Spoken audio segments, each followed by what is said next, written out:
Es día de aprender algo más y hacer una buena reflexión para ser mejores en la vida. ¡Claro! Te acompaña ese amigo que te guiará en tu camino. Él es el Padre José de Jesús Aguilar Valdés, la voz amable de la radio. Esto es En tu Camino.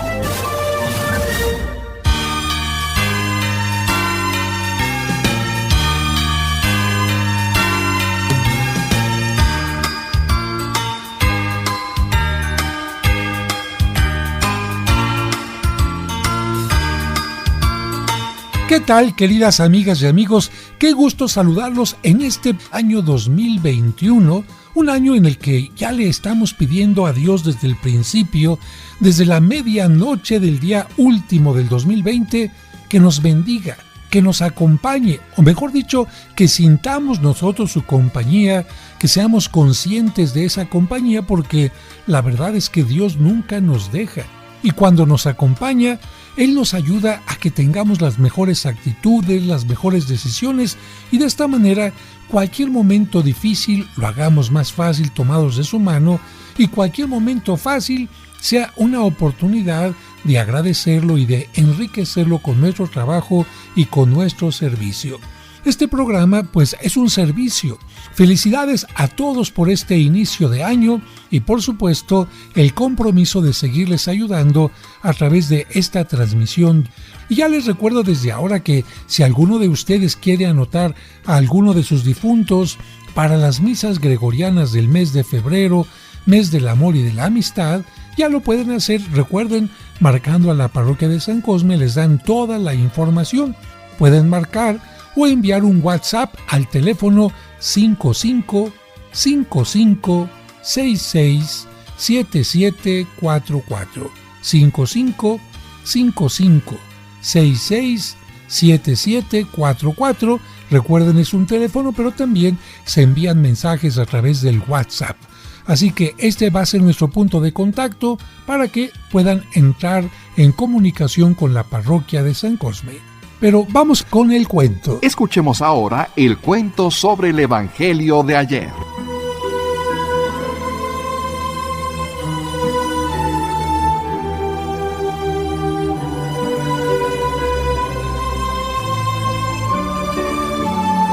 La tumba de los Reyes Magos. El director del coro de la Catedral de Puebla recibió una carta muy especial.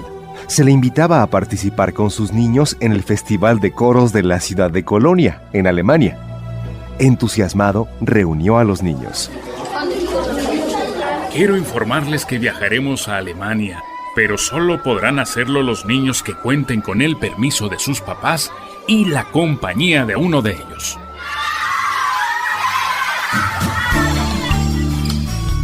Hugo se puso feliz porque viajaría a Europa con su madre.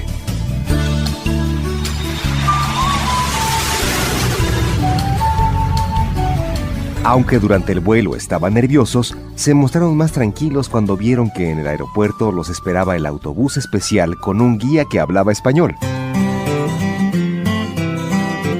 Durante el festival, que duró 7 días, el Grupo de México hizo un magnífico papel.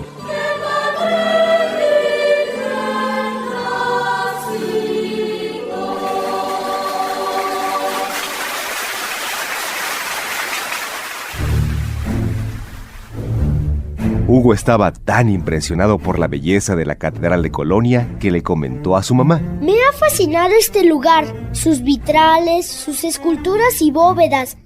Solo me falta descubrir qué hay en la capilla que está bajo el altar. Después del último concierto, él y su mamá visitaron la parte baja del altar. Hugo se quedó admirado cuando vio algo semejante a un ataúd enriquecido con una bella ornamentación. En ese momento se acercó una guía que hablaba español y le dijo: Es una tumba muy hermosa. Ahí dentro están los restos de los Reyes Magos. Cuando Hugo escuchó aquellas palabras, pensó que la guía bromeaba, pero ella continuó diciendo: Para los habitantes de esta ciudad de Colonia, estas reliquias son sumamente importantes. Estamos orgullosos de tener la tumba de los magos que adoraron al Hijo de Dios.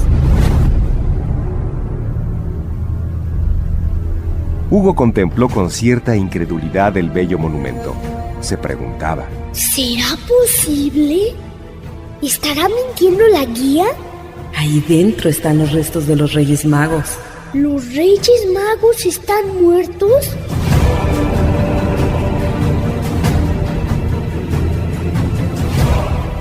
El niño se quedó con esas preguntas en su mente. Y solo hasta que volaban de regreso a México, se atrevió a preguntarle a su mamá: ¿Es cierto que los Reyes Magos murieron? Tengo que decirte la verdad, no te puedo mentir. Al igual que todos los seres humanos, también los Reyes Magos tuvieron que morir. Hugo quería saber más y le pidió a su mamá: Por favor, ¿me podrías platicar más sobre ellos? ¿Me podrías contar su historia? Las Sagradas Escrituras profetizaron que llegarían del Oriente hombres sabios para adorar al Hijo de Dios. Cuando nació el niño Jesús, apareció en el cielo una estrella tan brillante que llamó la atención de 3 magos de Oriente. Ellos comprendieron que era la señal que los guiaría hasta el Hijo de Dios. Se prepararon para el viaje y para sus dones al recién nacido. El niño preguntó ingenuamente. ¿Le ofrecieron juguetes? Su madre le explicó: El Evangelio de San Mateo dice que lo adoraron y le ofrecieron 3 cosas: oro para reconocerlo como rey, incienso para reconocerlo como Dios y mirra para anunciar al mundo que ese niño se hacía mortal para salvar a la humanidad. ¿Para qué servía la mirra? Su madre le dijo que la mirra era un arbusto del que se extraían elementos para embalsamar a los muertos. Por eso, aquel don significaba que Jesús moriría por la humanidad. Entonces, el pequeño preguntó a su madre: ¿Por qué se les representa a uno joven, a otro adulto y a otro anciano?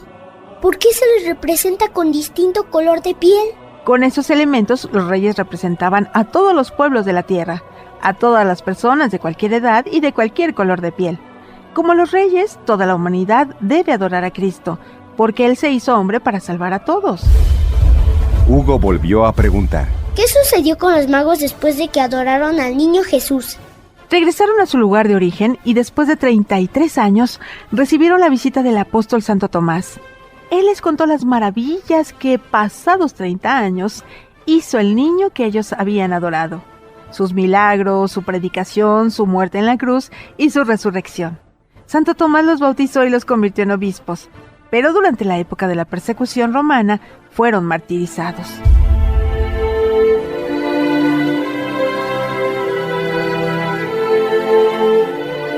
Viendo que el niño ponía cara triste, su madre le acarició la cabeza y le dijo: No te pongas triste, la historia no termina aquí.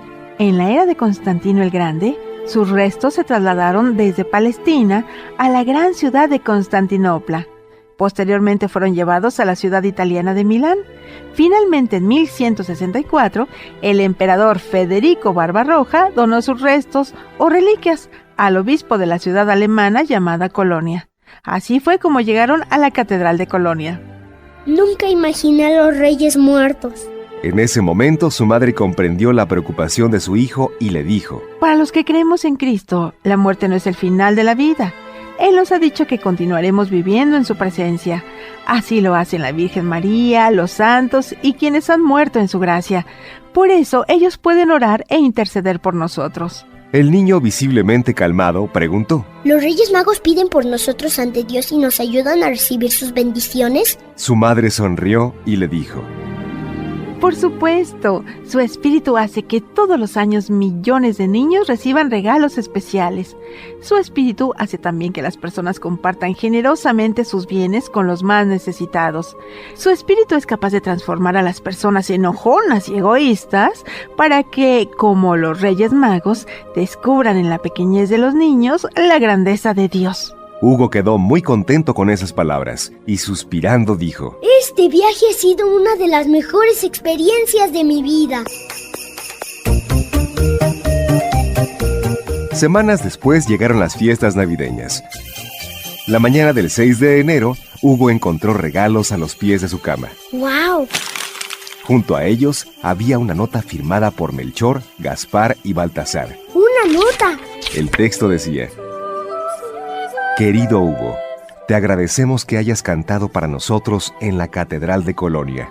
Nuestro espíritu continuará viviendo y anunciando con regalos el nacimiento del Hijo de Dios.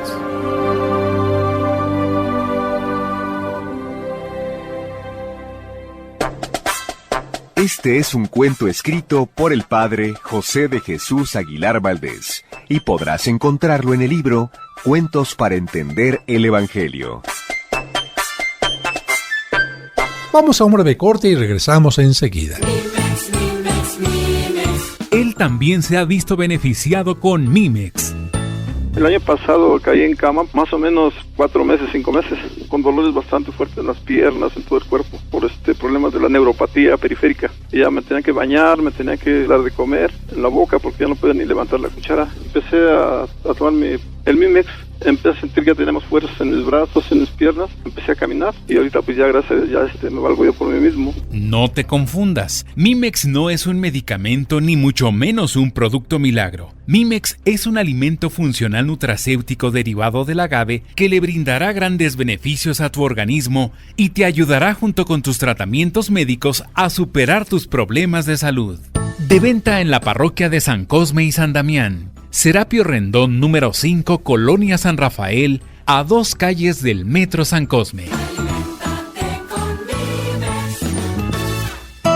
En tu camino. Ya volvemos después de la pausa.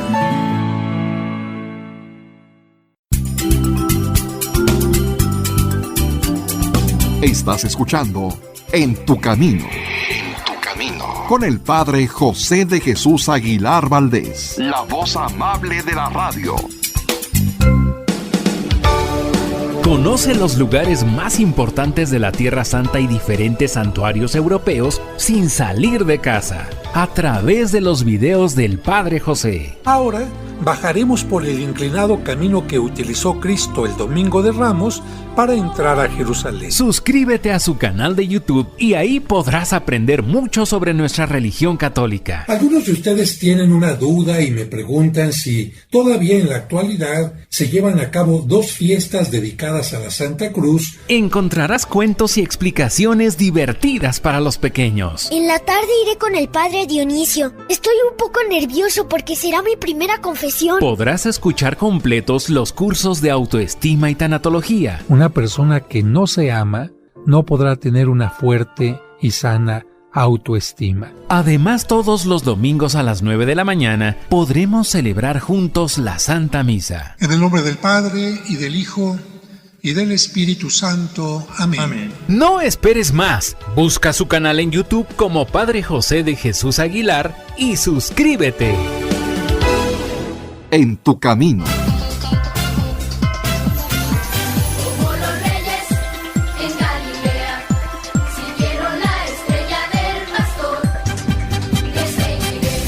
Recuerda que tomados de la mano de Dios, saldremos adelante de cualquier adversidad y que este 2021 que ha comenzado sea para ti un año lleno de bendiciones.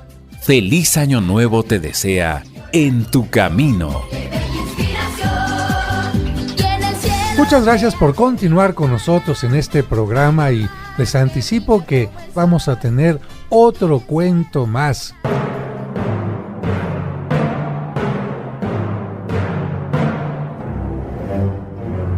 El Rey Miedoso.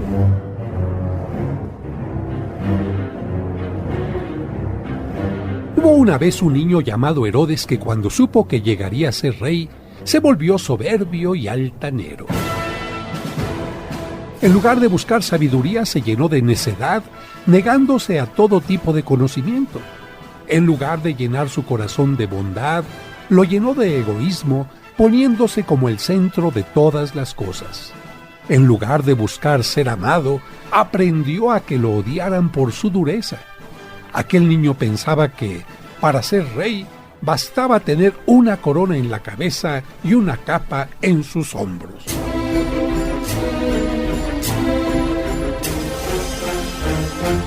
Creo que este reino es difícil. Solo basta sentirme importante y ordenar a todos que sean mis vasallos. Si ven mi corona, no dudarán que mi cabeza es la más sabia del reino y cuando vean mi capa sabrán que nadie puede escapar de mi poder. Cuando llegó su adolescencia, había vuelto la espalda a la verdad, a las virtudes y a la luz. Finalmente, cuando llegó a ser rey de Judá, todas sus carencias se convirtieron en amargura para su pueblo, que se vio envuelto en la oscuridad. En contraste, el brillo de una estrella en una noche bendita anunció el nacimiento de un verdadero rey.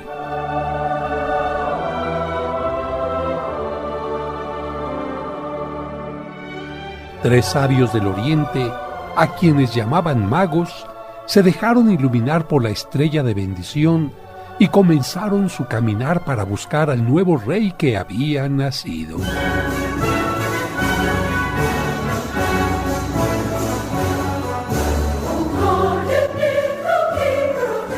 A mí, Melchor, la luz de esa estrella me dice que el recién nacido será rey de reyes y señor de los señores.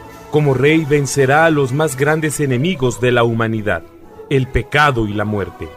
Por eso, he decidido llevarle un poco de oro, porque a los reyes se les ofrece oro. Y a ese niño yo lo reconozco como rey. A mí, Gaspar, hombre sabio del oriente, la luz de la estrella me ha revelado que ese niño envuelve con su cuerpo infantil la grandeza de Dios, que al tomar carne humana se hace solidario con toda la humanidad en sus penas y necesidades.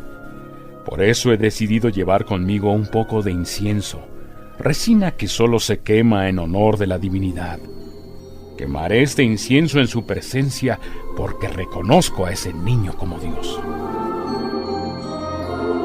El tercer sabio o mago recibió de la estrella una luz aún mayor.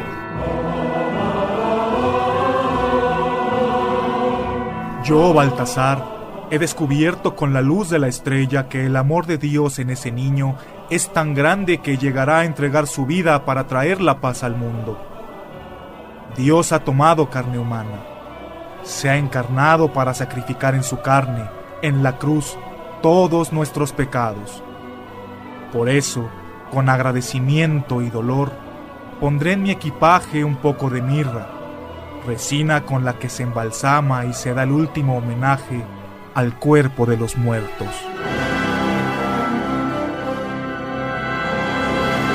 Cuando los magos llegaron ante el humilde pesebre, ofrecieron sus dones y comprendieron que cualquier sitio es palacio para el verdadero rey.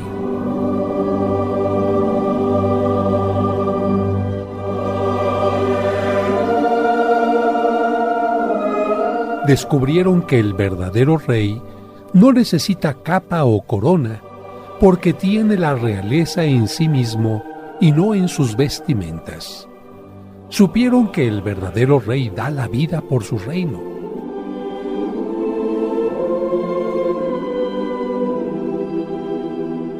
Mientras tanto, un falso rey llamado Herodes sentía que la corona le quedaba grande, que su capa parecía asfixiarlo, que su palacio era solo de piedra y que sus vasallos no le amaban. Cegado por el odio y el egoísmo, no pudo ver la luz que guió a los magos del oriente. ¡No es posible! Yo no puedo ver la estrella que ven los magos del oriente. ¿Por qué si soy el rey? Muy enojado y lleno de soberbia, permaneció en tal obscuridad interior que, cuando se enteró de que había nacido el verdadero rey, se llenó de miedo pensando en que perdería su reino terrenal y mandó asesinar a todos los niños de la región. Como si el reino de Dios se pudiera eliminar con espadas.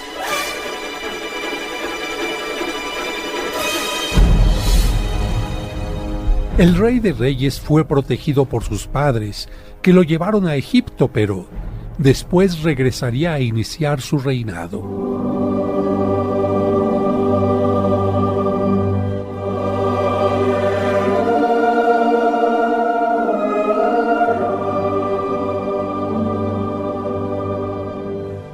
aquel niño adorado por los reyes de Oriente se convertiría, por su amor, en el rey que más discípulos ha tenido en toda la tierra.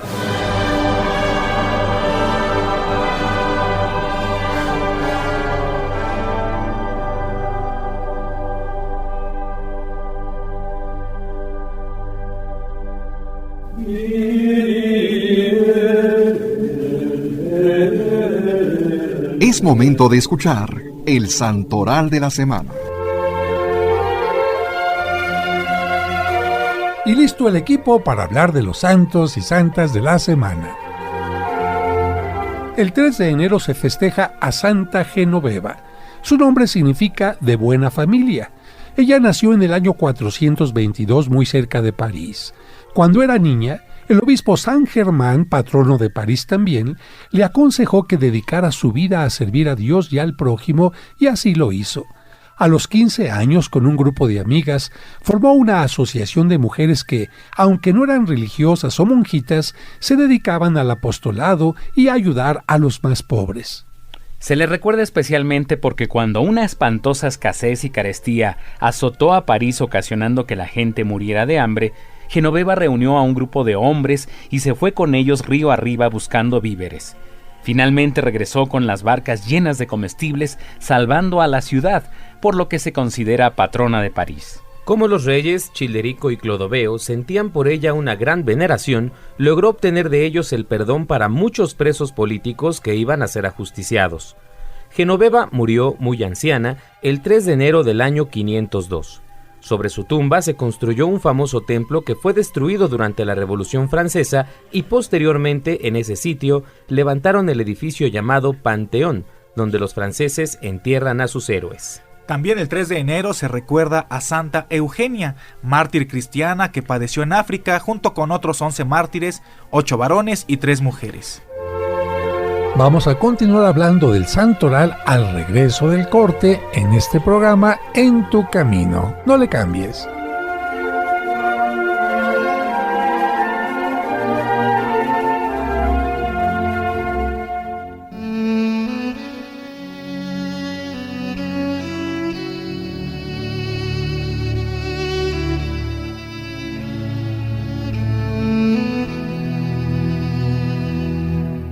Señor, dicen que el lunes ni las gallinas ponen, pero estoy seguro que esa frase la inventaron los que buscan pretextos para no cumplir con su responsabilidad.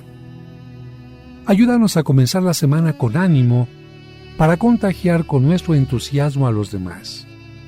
Que la sabiduría nos haga ver los problemas como oportunidades para crecer y desarrollar nuestra creatividad. Después de todo, nosotros somos algo más que gallinas. Amén.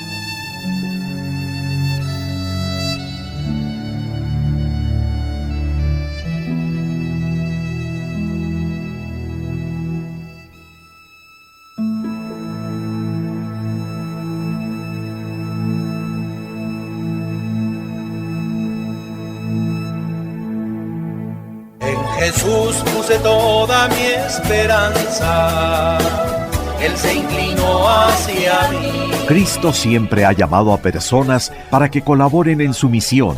Por ejemplo, a los 12 apóstoles, los muchos santos y santas a lo largo de la historia, y por supuesto a nuestros sacerdotes. ¿Te sientes llamado a vivir los grandes ideales de Cristo? ¿Y te gustaría estudiar en el Seminario Conciliar de México? Entonces, comunícate al área de vocaciones al 55 55 73 22 22. Lo repetimos, 55 55 73 22 22. Y sé parte de los constructores del reino de Dios.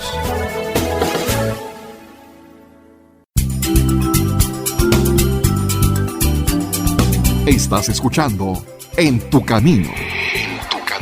Con el Padre José de Jesús Aguilar Valdés, la voz amable de la radio. como un servicio para ti que por enfermedad o causas ajenas a tu voluntad no te permiten asistir a la misa dominical en tu comunidad, Grupo Fórmula transmite para ti la Santa Misa. Que el Señor esté con ustedes. Y con tu espíritu. Proclamación del Santo Evangelio. La Santa Misa, todos los domingos a las 2 de la tarde por 1470 AM. Muchas gracias por continuar con nosotros y continuamos con el Santoral.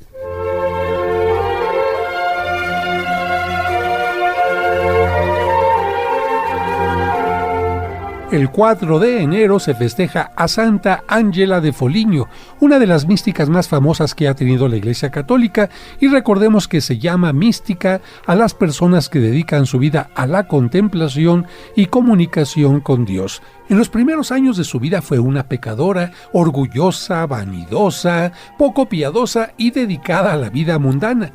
Se casó muy joven y tuvo varios hijos. Poseía riquezas, castillos, lujos, joyas y fincas, pero nada de esto lograba hacerla feliz, pero hubo algo que la hizo cambiar radicalmente. Cuando tenía 35 años de edad, murieron sucesivamente su madre, su esposo y sus hijos.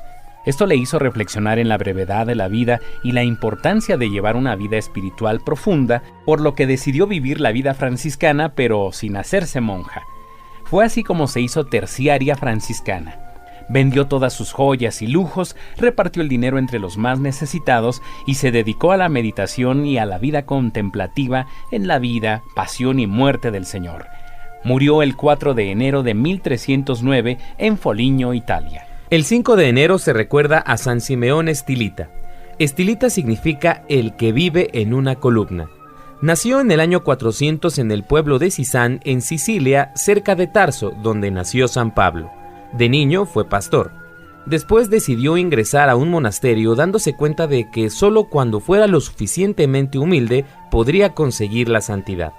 Como en ese tiempo era muy difícil conseguir libros para hacer la oración, se aprendió de memoria los 150 salmos de la Biblia para recitar 21 cada día.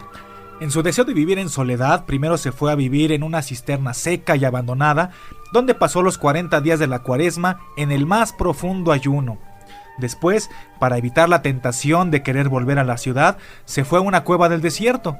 Pero su fama de buen consejero se extendió y muchos acudían a pedirle consejo. Esto lo alejaba de sus planes, y para evitar que tanta gente viniera a distraerlo de su vida de oración, ideó un modo de vivir totalmente nuevo y raro. Construyó una columna de 3 metros de altura para vivir allí, sin importarle sol, agua o viento. Después mandó hacer una columna de 7 metros y más tarde, como la gente todavía trataba de subirse hasta allá, hizo levantar una columna de 17 metros. Allí pasó sus últimos 37 años de vida. Como en griego, columna se dice stilos, por eso le llamaron Simeón el Estilita. Murió el 5 de enero del 459, arrodillado, haciendo oración con la cabeza inclinada. Se quedó como si estuviera dormido. El 6 de enero se celebra la Epifanía del Señor o la visita de los Reyes Magos, y cuando cae entre semana se pasa al domingo más cercano. Epifanía significa manifestación o presentación en público. Se llama así esta fiesta porque en ella se recuerda cómo Jesús se manifestó ante los magos para ser adorado. Esta fiesta se celebra el 6 de enero en la Iglesia Católica desde el año 400. La adoración de los magos al niño Jesús se encuentra en el capítulo 2 del Evangelio de San Mateo y es una de las narraciones más bellas de la Biblia. Pero vamos a explicar parte por parte para sacarle el máximo provecho. Comenzamos diciendo que en Oriente se llamaba magos a ciertos sabios que se dedicaban a estudiar los astros y a profundizar en ciencias religiosas. Se les consideraba como personas de gran santidad y sabiduría porque empleaban su vida en la búsqueda de la verdad. El Evangelio no dice cuántos eran, pero el Papa San León afirmó que probablemente eran 3, y esto lo deduce de los 3 regalos que le trajeron. La tradición les ha dado los nombres de Gaspar, Melchor y Baltasar. Estos personajes venían de Oriente. Los países de Oriente de Israel eran Arabia, Persia o Irán, y Asiria o Babilonia, que actualmente es Irak. Muchos creen que probablemente eran persas, porque la gente de ese país era muy religiosa. Se presentaron en Jerusalén diciendo: ¿Dónde está el rey de los judíos que ha nacido? Tuvieron que averiguar en Jerusalén porque al llegar a esa ciudad desapareció la estrella que los venía guiando. Quizás desapareció de sus ojos porque se deslumbraron momentáneamente por la ciudad y perdieron de vista lo que buscaban, y de esto se valió Dios para anunciar en esa ciudad santa el nacimiento de su hijo. Los magos le dijeron a Herodes: hemos visto su estrella en Oriente. Recordemos que de acuerdo al capítulo 24 del libro de los Números, el profeta Balaam había anunciado: hacia Israel avanzará una estrella, y un nuevo reinado aparecerá en Israel. Pero además de esta profecía, Suetonio, Tácito y otros historiadores que narran hechos del siglo I cuentan que en Oriente había la creencia de que de Palestina iba a salir alguien que gobernaría el mundo entero. Por eso, aquellos hombres, al ver una estrella nueva y desconocida, la fueron siguiendo hasta llegar a Jerusalén. Estaban convencidos de que ella los guiaría al sitio donde había nacido el nuevo rey. El Evangelio también menciona que los magos dijeron: hemos venido a adorarle. Eso significa que no iban por curiosidad ni por interés, sino a adorarlo como a Dios. El viaje que hicieron es, por tanto, un viaje de fe. Se llama peregrinación a un viaje para ir a orar y a adorar.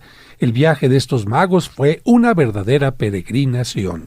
Los magos dejaron el palacio de Herodes y continuaron su camino guiados por la estrella. Caminaron unos 9 kilómetros, que es la distancia entre Jerusalén y Belén. Encontraron a Jesús con su madre, María, y abriendo sus cofres le ofrecieron oro, incienso y mirra. Oro es lo que se llevaba de regalo al primer mandatario de la nación. Esa ofrenda significa que Jesús es rey. También le ofrecieron incienso.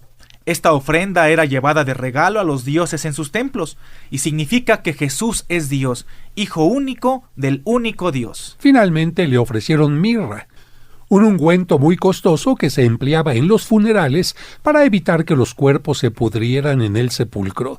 Esta ofrenda significa que Cristo moriría por toda la humanidad, pero su cuerpo no se pudriría en el sepulcro, sino que resucitaría glorioso. En estos dones, la Iglesia Católica siempre ha visto figurados los 3 obsequios que debemos ofrecer siempre a Jesucristo. Oro, nuestra ayuda económica para el culto y para los pobres. Incienso, nuestra oración. Mirra amarga, nuestros sacrificios. El texto habla también del asesinato de varios niños, y para entenderlo hay que recordar que Herodes era un rey sumamente desconfiado y mataba sin más ni más a toda persona que a él le pareciera que le podía quitar el puesto. Así mató a su esposa Mariame, a su madre Alejandra y a su hijo Anípater y a sus 2 nietos, Alejandro y Aristóbulo. César Augusto decía por burla que mejor ser cerdo de Herodes que hijo suyo, porque a los cerdos no los mandaba matar, pero a los hijos sí. Herodes se llenó de temor al saber que había nacido un niño que iba a ser rey, y tuvo miedo de que le quitara su puesto. Jerusalén también se llenó de emoción por 2 causas.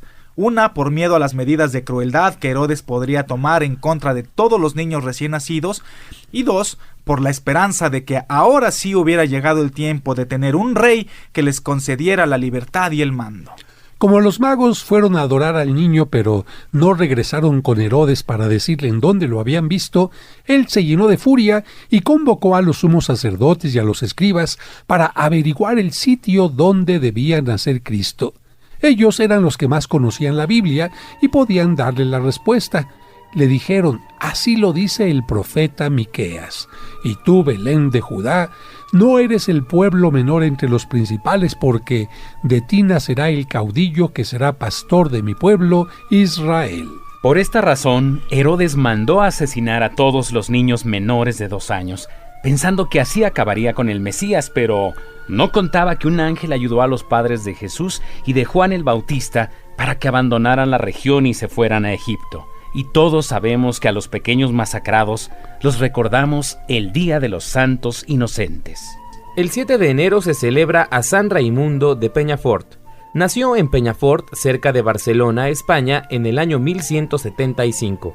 A los 20 años ya era profesor de filosofía en un colegio de Barcelona y a los 30 años era profesor en la famosa Universidad de Bolonia, Italia, donde se había doctorado. Ingresó a la comunidad de padres dominicos cuando apenas hacía 8 meses que había muerto San Domingo de Guzmán, el fundador de esa comunidad. Los superiores le pusieron la tarea de dedicarse a coleccionar las respuestas que los sabios antiguos de la iglesia daban a ciertas preguntas difíciles de los fieles, lo cual llamó Casos de Conciencia, y compuso entonces su famoso libro llamado Suma, o resumen de respuestas difíciles en la confesión. Junto con San Pedro Nolasco, Raimundo fundó la comunidad de los Padres Mercedarios, dedicada a rescatar a los cristianos secuestrados por los maometanos o los turcos. En 1230 el Papa Gregorio IX lo llamó a Roma y lo nombró su confesor. También le pidió que recogiera y publicara todos los decretos que habían dado los pontífices y los concilios hasta entonces. Después de 3 años de trabajo publicó un famoso libro titulado Decretales, que aún en nuestros días se consulta para conocer qué ordenaron o qué prohibieron los pontífices y concilios de la antigüedad. Murió en 1275. Vamos a continuar hablando del santoral al regreso del corte en este programa En tu Camino. No le cambies. ¿Deseas celebrar unas misas gregorianas por tus difuntos en la parroquia de San Cosme y San Damián? Es decir, misas ininterrumpidas durante todo un mes. Pide informes al 55 55 66 77 44 de 9 a 2 y de 5 a 7. En tu camino. En tu camino.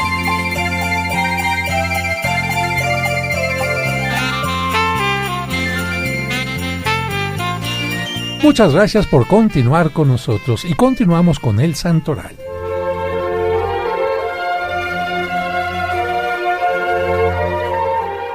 El 8 de enero se festeja a San Severino, patrono de Viena en Austria y de Baviera en Alemania, porque, aunque él había nacido en Roma, fue en esas regiones donde predicó ampliamente. Tenía un temperamento para vivir retirado y en oración. Durante 30 años fue fundando monasterios, pero al mismo tiempo predicaba a las multitudes para invitarlas a la conversión. Murió el 8 de enero del 482. A los 6 años de su muerte, se sacaron sus restos del sepulcro y se encontraron incorruptos. Cuando le levantaron los párpados, vieron que sus ojos azules brillaban como si estuviera dormido. Sus restos han sido venerados por muchos siglos en Nápoles. El 9 de enero se festeja a San Julián. Él nació en la ciudad de Antioquía, en Siria, y murió martirizado en el año 304. Julián formó parte de la comunidad de los monjes del desierto. Era muy exigente para sí mismo, pero admirablemente comprensivo y amable para con los demás. Él nos enseñó a no poner nuestra confianza en las cosas materiales y pasajeras. En estos días, amigos, gozamos de una sabrosa rebanada de rosca de Reyes acompañada de un chocolate calientito o de un espeso champurrado. Pero, ¿sabrán todos cuál es el origen de la rosca de Reyes?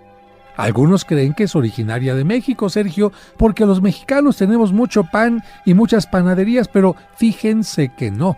El pan nos llegó de Europa porque en México no teníamos trigo, solo maíz. Así que cuando llegó desde Europa el trigo, también nos llegó el pan.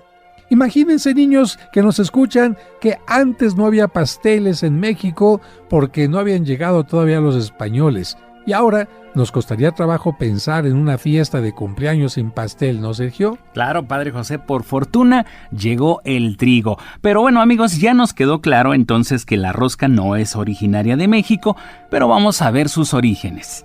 En muchas regiones de Europa, la tarta o el pastel han formado parte de la alimentación de la época navideña.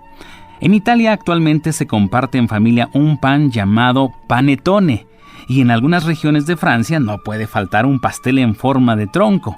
Esa forma del pastel recuerda el tronco de Jesé, tronco que en las profecías significa que Cristo será como una ramita y descendiente del rey David. Así que estamos hablando de simbolismos. Actualmente se siguen comiendo en Europa estos pasteles, pero tenemos que decir que desde la Edad Media existía la costumbre de compartir una tarta o pastel durante las fiestas de fin de año. Por ejemplo, en la región de Bélgica se introdujo en el siglo XV la costumbre de comer un pastel que llevaba en su interior, fíjense bien, una semilla escondida, una semilla que podía ser de haba, de garbanzo o de frijol, como símbolo de fertilidad. Esto lo hacían el 6 de enero, 12 días después de la Navidad. Y ahora Sergio nos va a decir para qué le ponían la semilla. Claro que sí, pongan atención, amigos. La semilla significaba que iban a tener mucha fertilidad en sus tierras o a tener hijos durante ese año. ¡Ah, qué bonito! Sí, qué maravilla. En otras ocasiones, a quien le tocaba esta semilla, lo nombraban el invitado de honor o el rey del frijol. Ah, que no lo sabían, ¿eh? Fíjense que incluso hay una pintura de esa época que se llama así, El Rey del Frijol, pintada por un famoso artista llamado Jacobs Jordaens. Y aunque la tradición de meter algo escondido a un pastel comenzó en Bélgica, muy cerquita de allí, a unos cuantos pasos en realidad porque colindan, en Francia, en el siglo XVI, se introdujo la costumbre de comer un pan en forma octagonal, es decir, de 8 lados, que llevaba escondida en su interior una semilla de haba como símbolo de fertilidad.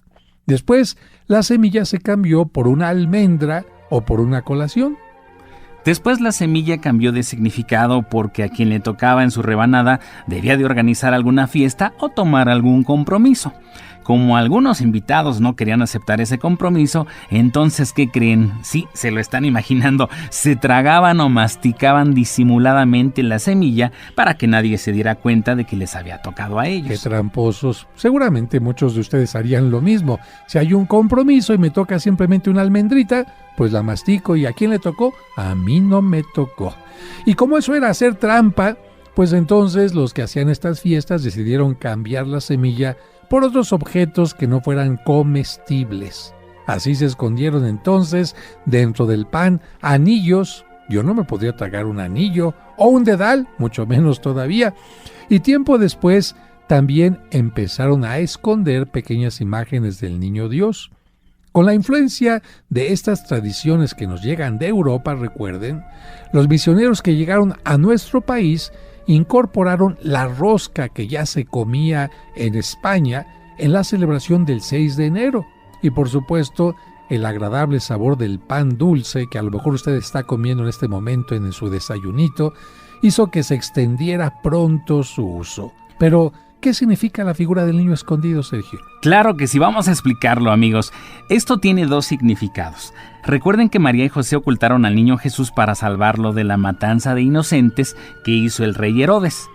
También llegó a significar que los Reyes Magos perdieron el camino para encontrar al niño Jesús cuando dejaron de seguir la luz de la estrella y lo buscaron en el palacio de Herodes. Si ustedes ponen atención, se van a dar cuenta que la rosca tiene la forma de una corona, digamos aplastada. Y esta corona, por supuesto, es ofrecida al niño Dios reconociéndolo como Rey de Reyes. De hecho, los fragmentos de fruta cristalizada, ese higo por ahí, esa cerecita, rojas, verdes o negros, estas piececitas, pues representarían las joyas de la corona. Y cuando nos reunimos en torno a la rosca en forma de esta corona, recordamos que todos somos parte del reino de Dios. La rosca fue redonda en sus inicios, pero por el gran número de invitados se tuvo que hacer más y más grande. El espacio interno de los hornos pasteleros modificó su forma y la convirtió en una corona oval. Claro, pues imagínense, amigos, una corona grande, pues ya no cabía dentro del horno, entonces le tuvieron que empujar de ladito para que cupiera ahí dentro y entonces ya se convirtió en una corona ovalada. Y bueno, el pueblo siempre va cambiando, así que el pueblo fue inventando normas y creando tradiciones, y así se llegó a la idea de que quien encuentra en su rebanada de rosca la figurita del niño, no del muñeco, no del mono, porque una gente dice, ay, me tocó el mono, me tocó el muñequito, no, la figurita del niño, pues debería de preparar la fiesta del Día de la Candelaria del siguiente 2 de febrero. ¿Eso quién lo inventó? La gente. Eso no lo inventaron ni los obispos, ni el papa, ni el señor cura. Son tradiciones que va inventando la gente.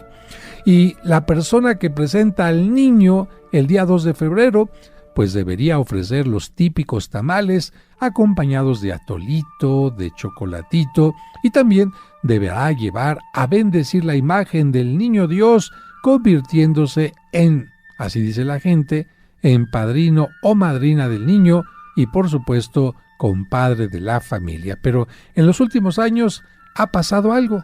Pues que las imágenes del Niño Dios de la Rosca han perdido el detalle y cuidado que tuvieron en tiempos pasados.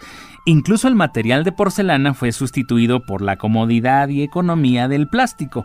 Y esto ha hecho que muchos, más que ver la imagen del Niño Dios, le digan el muñequito.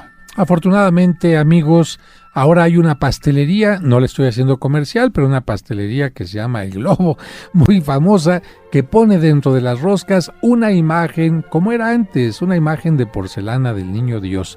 Y permítanme decirles que actualmente algunas regiones de México evocan las tradiciones europeas. Allá por Veracruz esconden en el interior de la rosca un anillo que, según ellos, anunciaría para la persona agraciada un próximo matrimonio, o un dedal que anunciaría un año más de quedarse soltera. Ya ve, así inventa la gente. Pero recordemos que lo más importante en estos días es celebrar al Niño Dios y recordar que Él se manifestó para salvar a todos los pueblos. Eso significa Epifanía. Hasta aquí el santoral de la semana y esperemos que con este mayor conocimiento de los hombres y mujeres que son nuestro ejemplo, podamos vivir mejor.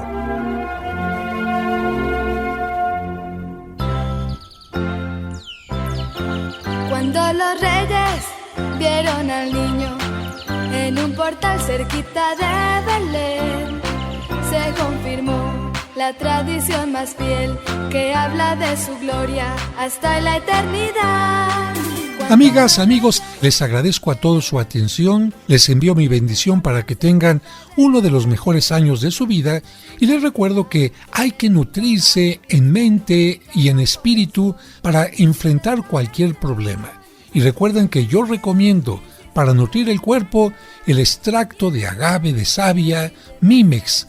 Si ustedes quieren más información, recuerden que pueden llamar por teléfono o enviar un WhatsApp al teléfono 5555-667744, 5555-667744, y de esta manera les darán información sobre el extracto de agave o sobre las misas gregorianas, y hacer la cartita de los Reyes Magos que seguramente nos harán sonreír con algún regalo que nos den, un regalito, con dulces, con ropita o algún juguete. Que Dios les bendiga.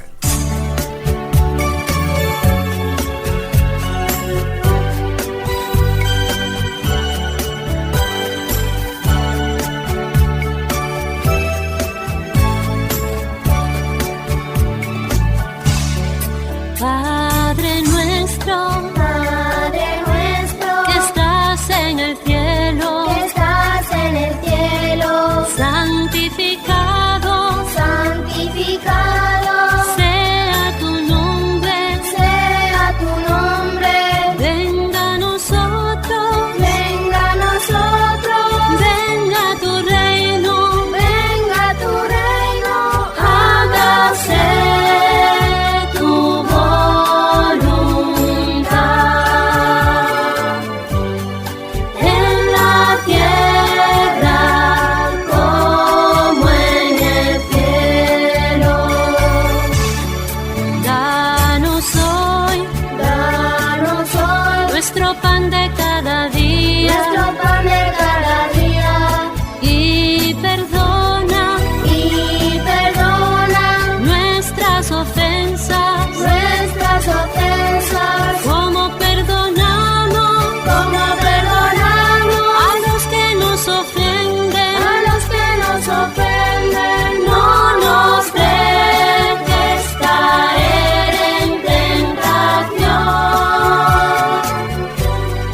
y líbranos del mal. En tu camino, un programa para encontrar la meta.